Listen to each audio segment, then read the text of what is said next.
Right now, something unusual is happening in the U.S. economy, and most people are completely missing it.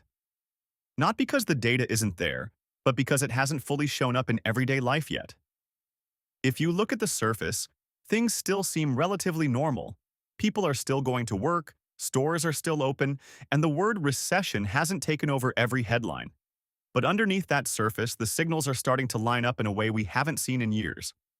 Growth is slowing, hiring is weakening, and some of the most important sectors of the economy, like housing and construction, are beginning to shift direction. And here's the key part that almost nobody is talking about.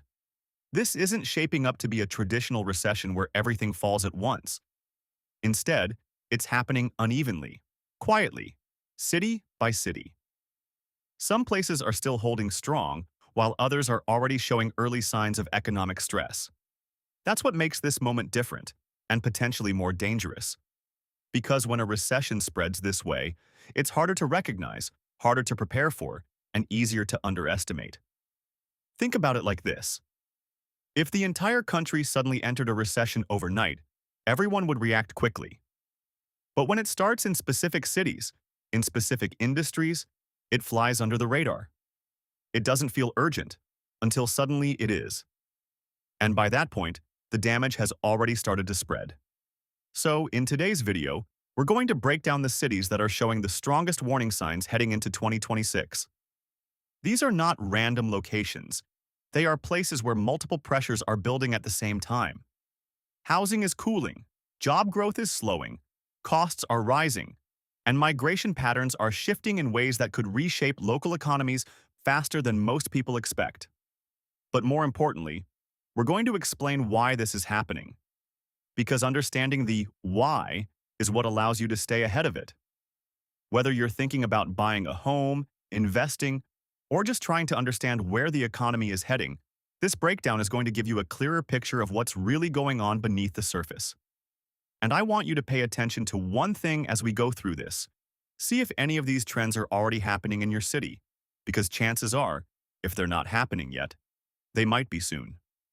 Before we jump into the cities themselves, you need to understand why this slowdown is happening the way it is. Because this isn't random. It's the result of several powerful forces hitting at the same time. The first, and arguably most important, is the labor market. For the past few years, job growth has been one of the strongest parts of the economy. It's what kept everything moving, even as interest rates rose and costs increased. But now, that strength is starting to fade. Hiring is slowing across multiple sectors, and in some industries, it's already turning negative. Companies are no longer expanding the way they were before. They're becoming more cautious, more selective, and in some cases cutting back entirely. And here's where it gets interesting. This slowdown isn't happening evenly. Some industries, like artificial intelligence and advanced tech, are still growing rapidly. But others, like construction, retail, and parts of the service sector, are already under pressure. That creates what economists call a two-speed economy, where some parts are moving forward while others are pulling back. The second major factor is housing, and this might be the biggest trigger of all. Over the past few years, housing prices surged at a pace that simply wasn't sustainable. Low interest rates, high demand, and limited supply pushed prices higher and higher, especially in fast-growing cities. But now, the environment has changed. Interest rates are higher, affordability is stretched, and buyers are becoming more cautious. What happens next is critical. When demand slows but supply continues to rise, prices don't just stabilize, they often start to fall. And when that happens, it doesn't just affect homeowners. It impacts construction jobs, local businesses, and overall economic confidence. The third factor is migration. During the pandemic, millions of people moved across the country, reshaping local economies in the process. Cities like Austin, Phoenix, and Miami saw massive inflows of new residents, which fueled housing demand and economic growth. But now, that movement is slowing. In some cases, it's even reversing. And when a city's growth depends heavily on new residents, that shift can create immediate economic pressure. And finally, there's the issue of cost. Across many major cities, the cost of living has risen faster than incomes. Housing, insurance, utilities, Everything is becoming more expensive. When people start to feel that squeeze, they spend less. And when spending slows, businesses feel it almost immediately. Now, here's the key takeaway from all of this. These factors don't operate independently. They reinforce each other. A slowdown in jobs reduces housing demand. A cooling housing market reduces spending. Rising costs put pressure on both consumers and businesses, and together, they create the conditions for a localized recession, even if the national economy hasn't officially entered one yet. So as we go through these cities, keep this in mind. We're not just looking at one problem, we're looking at how multiple problems are colliding at the same time. Number 1. San Francisco, California. San Francisco might be one of the most important cities to watch right now, not because it's already in a full recession, but because of how quickly things have changed beneath the surface. For years, San Francisco was the definition of economic strength. It was the center of the tech world, a place where innovation drove growth and high-paying jobs fueled one of the most competitive housing markets in the country. But what happens when the industry that built a city's success starts to shift? That's exactly what we're seeing now. The tech sector is no longer in a phase of aggressive expansion. Companies are focusing on efficiency, automation, and cost control. Hiring has slowed, layoffs have become more common, and the rapid growth that once defined the industry is beginning to level off. Now, on its own, that might not seem like a major problem. But in a city like San Francisco, where so much of the economy is tied to tech, it has a much bigger impact. When high-income jobs become less stable, it affects everything. Housing demand weakens, spending slows, and the ripple effects start to spread across the entire local economy. At the same time, the cost of living remains extremely high. Even as demand softens, prices are still out of reach for many people.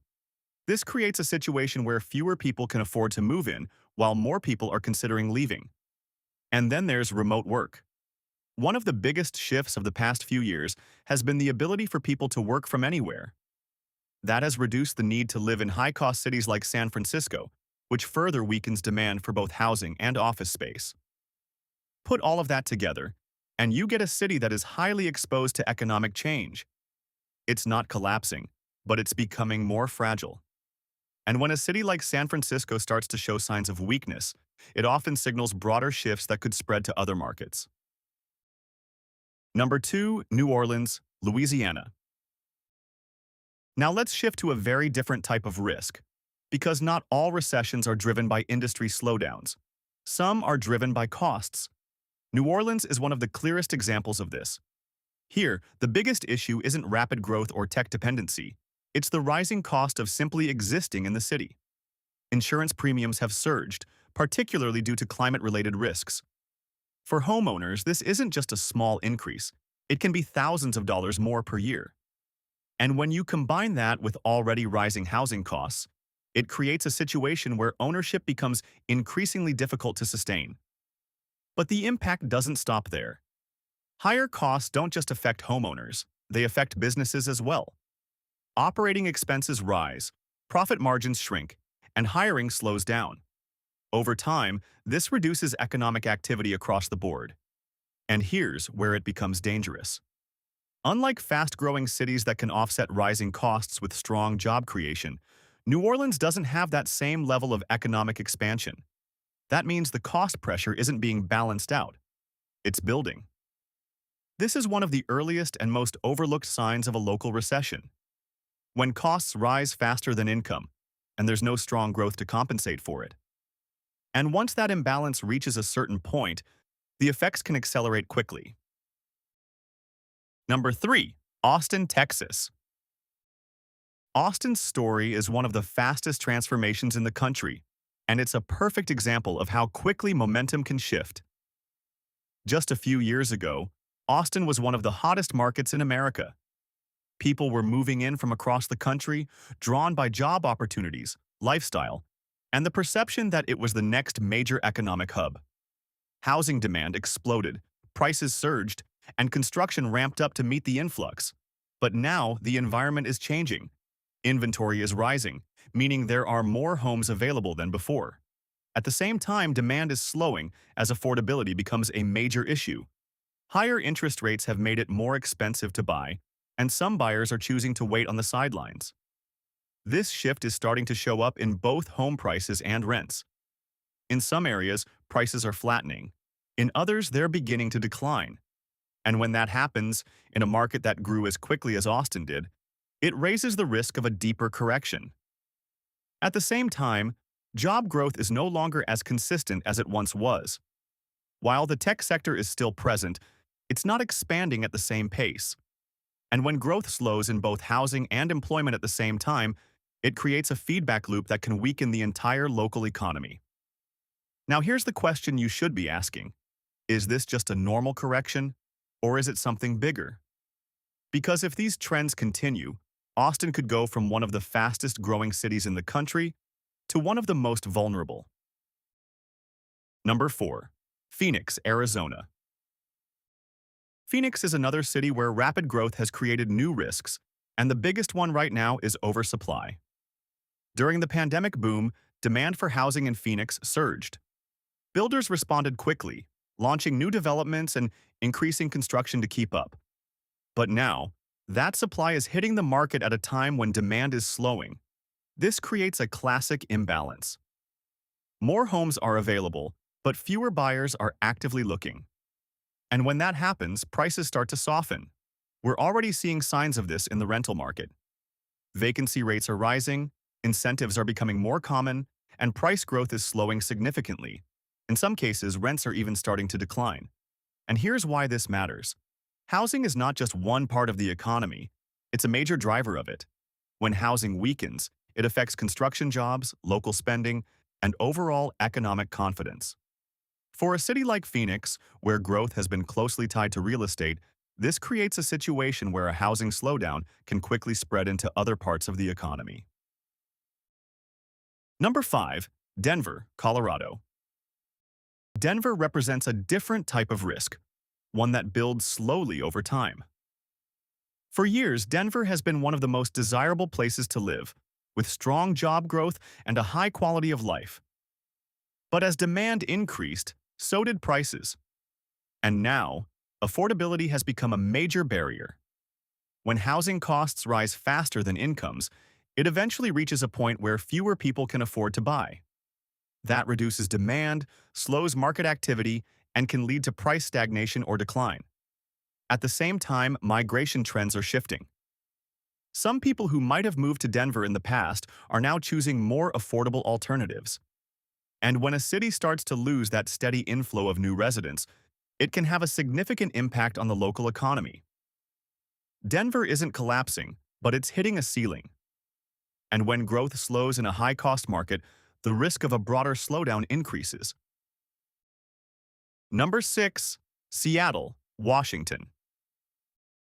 Seattle's situation is closely tied to one key factor: dependence on the tech industry. For years, that dependence has been a strength. Tech jobs brought high incomes, strong demand for housing, and consistent economic growth. But now, as the industry shifts, that reliance is becoming a vulnerability. Hiring is slowing, companies are becoming more cautious, and the rapid expansion of previous years is no longer guaranteed. And because so much of Seattle's economy is connected to tech, those changes don't stay contained. They spread. Housing demand weakens, spending slows, and the overall pace of economic activity begins to decline. At the same time, high housing costs make the market more sensitive to these changes. When affordability is already stretched, even a small shift in employment can have a larger impact. This is what makes Seattle particularly important to watch. It's not just about what's happening now, it's about how quickly things could change if current trends continue. Number 7. Miami, Florida. Miami's growth story over the past few years has been dramatic, but now it's entering a new phase. During the pandemic, Miami saw a surge in population as people moved in from higher-cost cities. That influx drove housing demand, pushed prices higher, and fueled economic growth. But now, that momentum is slowing. Migration into the city is no longer as strong, and rising costs, especially housing and insurance, are starting to weigh on demand. When a market depends heavily on new residents to sustain growth, a slowdown in migration can have immediate effects. Demand weakens, inventory builds, and prices become more vulnerable to correction. And if that correction becomes more pronounced, it can extend beyond housing into the broader economy. Now, here's the part that really matters, and it's something most people don't realize until it's too late. Recessions don't start all at once. They don't begin with a single moment where everything suddenly changes. They start quietly, in specific places, under specific conditions. And what we're seeing right now is exactly how that process begins.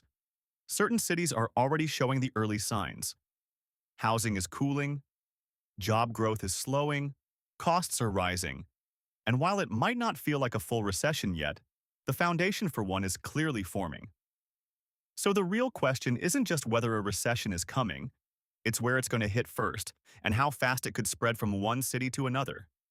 And that's where you come in. I want to know what you're seeing right now in your city. Are homes sitting longer on the market? Are prices starting to drop? Are jobs becoming harder to find?